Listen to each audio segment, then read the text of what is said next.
Welcome to the Land Your Bet Sports Betting Show. Sunday is a new day. We are wiping off the taste of Saturday, where we did go 2-7, have to be totally honest. Lost 2.7 units on the day. We'll get to that at the end. Hopefully you didn't just click away once you saw that, but we are going to be looking to turn things around, obviously, here. Quick look at the slate that we have on Sunday. 9 games, a couple back-to-backs. Brooklyn and Charlotte, Brooklyn is taking on Cleveland on the second leg here, and the Clippers are playing Milwaukee without 2 of their big 3. Paul George and Kawhi Leonard are both out in that one. James Harden will play, which means we were one day early on the Terrence Mann bets that we put out yesterday in the hopes that at least 1 or 2 of those guys didn't play. That came today. Why would I think that they would put out all their good players against Milwaukee versus Chicago? Probably because Milwaukee is one of the best teams in the East, and you thought they would try to compete there, but they're throwing that one away, it looks like. Maybe they'll be able to pull it out, but I would definitely lean into Milwaukee on that one. And then as far as today goes, Cleveland, they take on Brooklyn, like we mentioned, and then they have Phoenix tomorrow at home on Monday.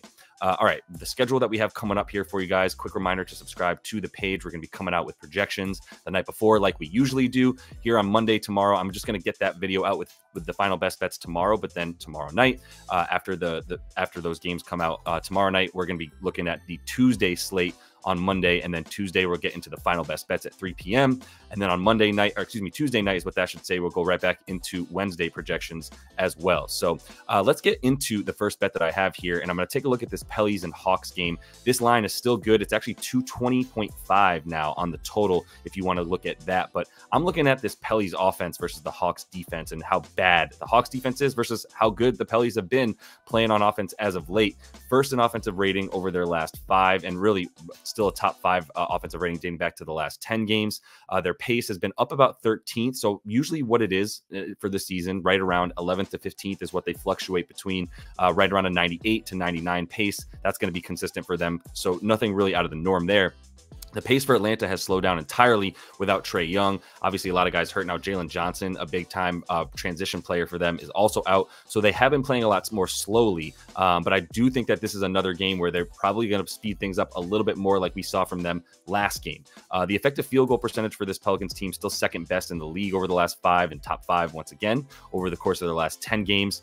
The Hawks have been limiting a decent amount of their opponents to a really low effective field goal percentage, basically. But I do want to point out that they have faced a few of the worst offenses in the league, as you can see from that banner there. They're 21st in strength of schedule their last 5.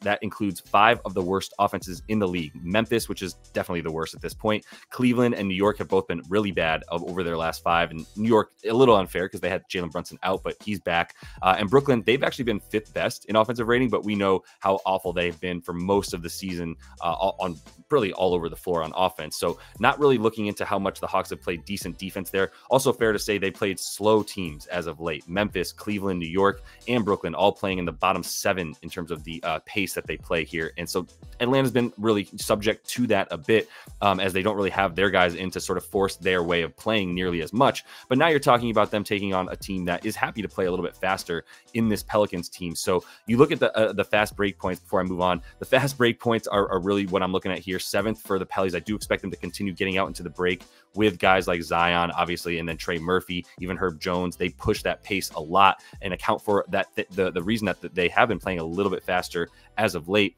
I do think they're going to continue to crash the boards. They've only been 15th in offensive rebound percentage, but the Hawks have been terrible at defending the defensive glass and getting those boards, finishing possessions. So the other thing is that the Hawks are turning the ball over a ton. They have they're 20th in the last 5 in terms of opponent points off of turnovers, and the Pelicans have been playing that press defense that leads to those fast break points, which is why I think those two are heavily correlated and what we're going to see today. So over 113.5 is the play here for the team total of the Pellies against Atlanta. I kind of like the over, even though it's now dropped to 220.5. Like I said, 220.5. I mean, honestly, I'm not seeing that quite as much. Now, maybe you think the Pellies are going to come out and kind of Pelly this because sometimes they just have these anomaly games where you don't understand why they're not dominating and bringing it to the other team. But I think it's a pretty good opportunity for them to keep going. I don't see the defense being there quite as much for them on the road against an Eastern Conference opponent. They have gone over in 3 of their last 5, You get good value here, as I mentioned, with Atlanta having played slow teams recently. I think that's a big part of this, and I think we have to look at that as a big reason for why they played so slowly as of late. They're super weak down low, like I mentioned. Capella not having his best defensive season. Okongwu's still out in this one for them. Jalen Johnson, really good rebounder as well, is going to be out, so there's going to be a lot of second chance points coming for this Pelicans team, and they like to score versus Atlanta. I do what you will with the over in the last 3 to the last 4, but when they play at Atlanta as well, they do seem to go faster, and Atlanta plays a little bit faster at home. So we're going to take the Pelly's team total over 113.5 because of all that. This is one that I would love to get out to you. I still don't have the Cole Anthony numbers, but here's sort of what's happened. Markelle Fultz appears to be out, and so because he had props up and they are no longer up, and he's been questionable to play in this one. We haven't gotten the official news that he's out, but I am banking on that for this bet. Once we get the official news, we'll probably have, 20 minutes to go ahead and get the Cole Anthony bets up if they're actually put out there by the books. This could also be had as a live bet as well. If you see this game start and kick off and you have access to books with live betting, which are most of them at this point, actually probably all of them. I cannot imagine a book without live betting. I know I don't bet with any of them, but either way, like, keep an eye on Cole Anthony. If you can't get him before the game starts, I do expect him to be a good prop to get 25 plus minutes in this one if Markelle Fultz is in fact out. This is also based on him being so heavily involved in the pick and roll. So as you can see there in the second little line that I have here, third most possessions on the team as the ball handler in the pick and roll, only behind Franz Wagner and Paolo Banchero, obviously, as those two dudes are predominantly on the ball when they're in the game.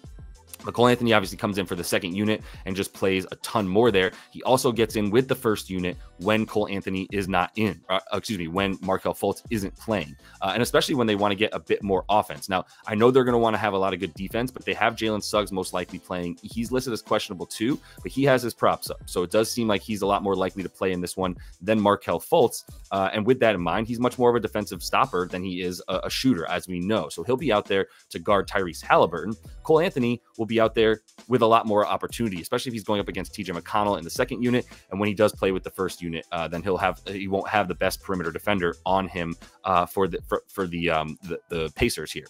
Then we've also got the fact that India is terrible against the pick and roll, against the ball handler. They give up the most points per game and the most points per possession, etc. They're just not good on ball defense when it comes to the pick and roll. And without Fultz, everything goes up for him. He's up at about 14 a game this season in 25 minutes per game. 10 shots that he's pulling in those games without Fultz as well.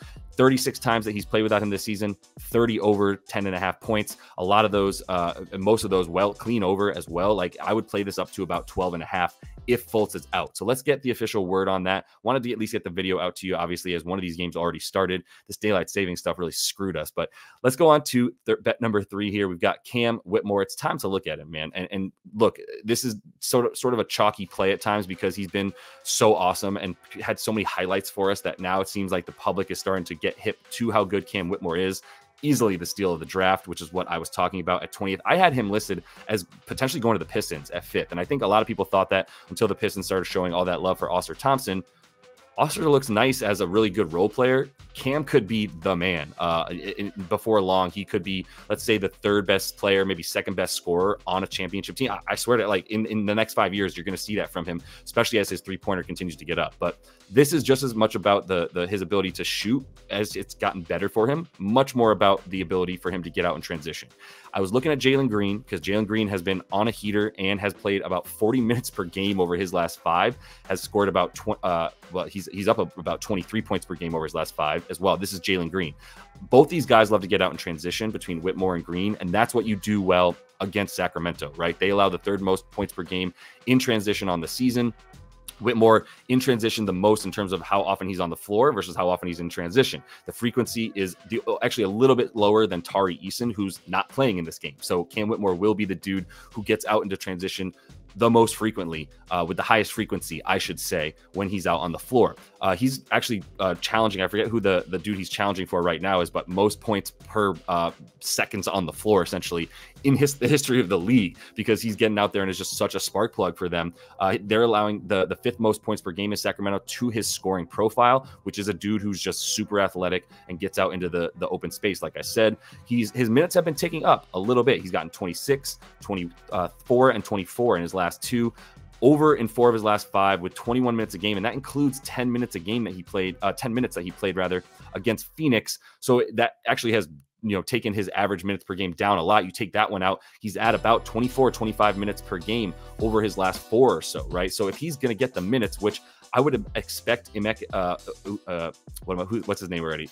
Udoka, sorry, to get the coach for the Rockets, Ime Udoka, to get him out on the floor in a game where, like I said, he can take advantage of that awful transition that the Kings have displayed, even at home, which is where this game is. And, you like the Rockets more at home. I totally get that. But when they consider the fact that they're playing a Kings team that's worse on the road, worse at home on defense than they are on the road, this does seem like a good opportunity. This is the highest total in the game. So I expect Cam to get a ton of points off the bench, but you might see him in the second unit in there pretty frequently with the way that Udoka has been running these rotations. So let's stick into this one with the 4th pick here that we've got, which is Alpi Şengün. And we're going over 4.5 assists.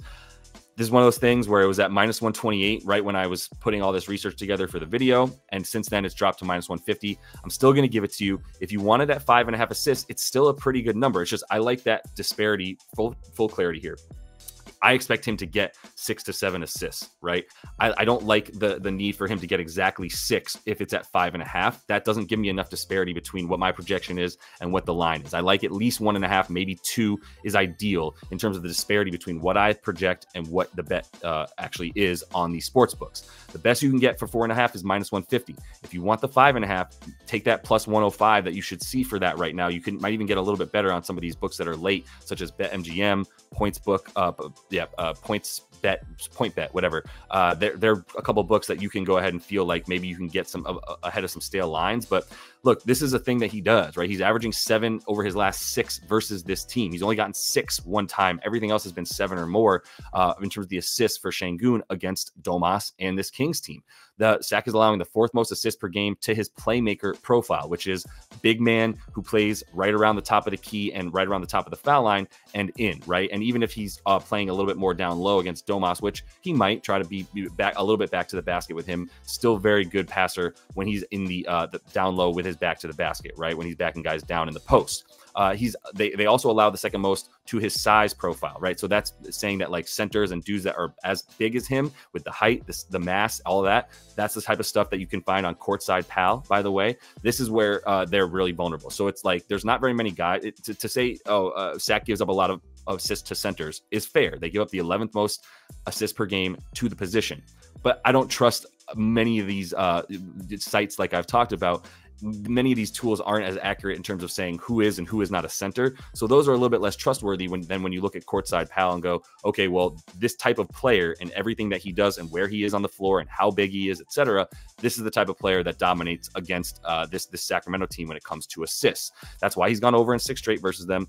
He's got the 12 potential assists per game as well. In fact, in a couple games last year, he had more one game at least, he had more assists than he did potential assists because there's still some discrepancy there between what is a potential assist and what is not at times for these books. Sometimes they don't give a potential assist in a situation where the scorekeeper gives the player an assist. It can be kind of weird, but I still love the 12 potential assists for him to get 5. Love it a little bit less for him to get 6, but I still think it's a decent enough bet if you wanted to put that out there.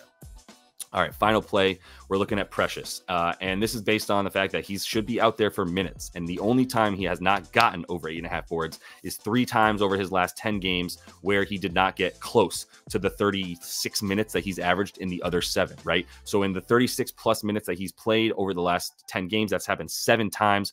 Over cleanly in all of those, right? Including that game against Orlando where he played 39 minutes in the need to be big, right? Now, look, Philly is not a team that has anybody down low with Joel out. We know that. B-ball, Paul Reed, not been it down low, and so they've been hemorrhaging rebounds.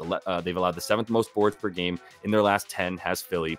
That's in part because their shooting is terrible. They're shooting 50.1% with their effective field goal percentage, meaning 3s and 2s. They like I've told you before, effective field goal percentage takes into account the fact that a 3 is harder than a 2 to make. So it's a pretty accurate look at what their shooting numbers have been, and it's 2nd worst in the league. In these last 10 games, Precious is up at about 18.6 rebound chances and 54.5% from the contested rebound rate, right? Which means when he does go up for a contested rebound, he's getting them more than half the time. That's a very, very good number. easily leads the team for anybody who's actually got a decent amount of rebound chances. And it's like I said, it's all about the minutes and can he avoid the fouls. And I do think he'll be able to easily avoid fouls against Philly, who has forced their opponent forced their opponent to the free throw line pretty consistently. They're not getting to the free throw line, just as importantly, right? So that's why he should be able to avoid fouls against this Philly team, because they have the lowest free throw rate in the league over the course of their last 10 games.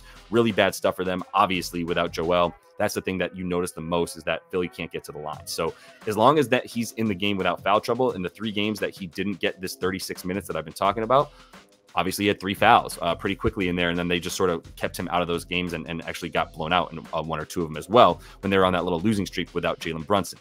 Now that we've got JB back, we still have Hartenstein on that minutes restriction. Let's go ahead and take Precious here in this one. So quick look at what we've got. 5 units to risk about 4.6. I'm basing that on if Cole Anthony gets this number at about -110. That's usually what you see, right, as the average. -115 maybe. Still gets us about 4.6 units back on the 5 that we're risking.